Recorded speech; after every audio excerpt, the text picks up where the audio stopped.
شہداء کا کام بہت بڑا ہوتا ہے۔ اپنی جان قربان کر کے ایک مردہ قوم میں روح پھونکنا شہداء کی ذمہ داری ہوتا ہے۔ اس لیے شہادت ایک بہت ہی خاص مرتبہ رکھتی ہے۔ میں نے انکل کی باتیں بہت غور سے سنی کہ میرے فون کی بیل بجنے لگی۔ میں نے ایک دو بار اگنور کیا، لیکن کال بار بار آ رہی تھی، تو میں نے انکل سے معذرت کی اور سائڈ میں آ کر کال ریسیو کی۔ یہ میری دوست علیشہ کی کال تھی کہ جسے رات کو بھی میں نے اگنور کیا تھا اور سو گیا تھا۔ مجھے نہیں معلوم، لیکن میرا دل اس کی آواز سن کر بہت گھبرا رہا تھا۔ بالکل بھی دل نہیں چاہ رہا تھا کہ اس سے بات کروں۔ میں نے ایک بار پھر معذرت کی اور کہا کہ بہت ضروری کام ہے، مصروف ہوں، مہربانی کر کے اب دوبارہ کال مت کرنا۔ میں نے کال کٹ کی اور واپس میں انکل کے پاس آ کر بیٹھ گیا۔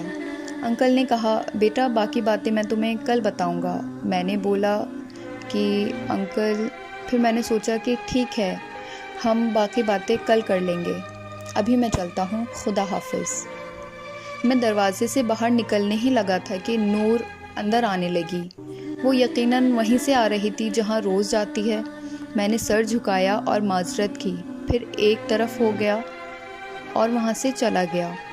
گھر پہنچ کر بھی انکل کی باتیں گردش کر رہی تھیں۔ میں خود سے کہہ رہا تھا کہ ابان، تو نے کہاں زندگی گزار دی؟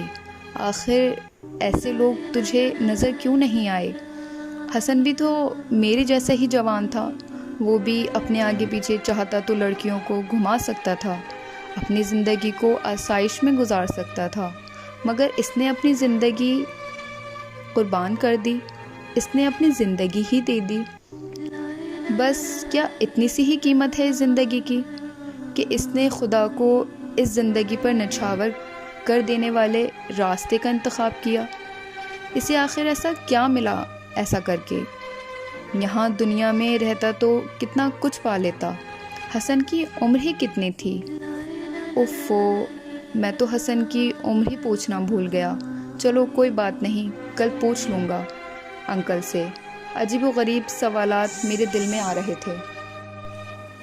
میرا دل چاہ رہا تھا کہ انکل سے ایک دن میں ہی حسن کے بارے میں سب کچھ جان لوں، لیکن میں سمجھ سکتا تھا کہ انکل کی مصروفیت بھی ہوتی ہیں، تو میں اگلے دن کا انتظار کرنے لگا۔ اگلے دن میں اسی وقت پر نور کے گھر پہنچ گیا تو انکل پہلے ہی وہاں موجود تھے، جیسے میرا ہی انتظار کر رہے ہوں۔ میں نے جاتے ہی انکل سے کہا، مجھے آج آپ سے بہت سے سوال پوچھنے ہیں۔ انکل نے کہا، ہاں بیٹے، میں سب کے جواب دوں گا، لیکن ذرا یہ بتاؤ کہ میں نے تمہیں کل حسن کے بارے میں کیا کیا بتایا تھا؟ شہداء کا مقام کے بارے میں کیا بتایا تھا؟ تمہیں کچھ یاد ہے تو اسے دہراؤ۔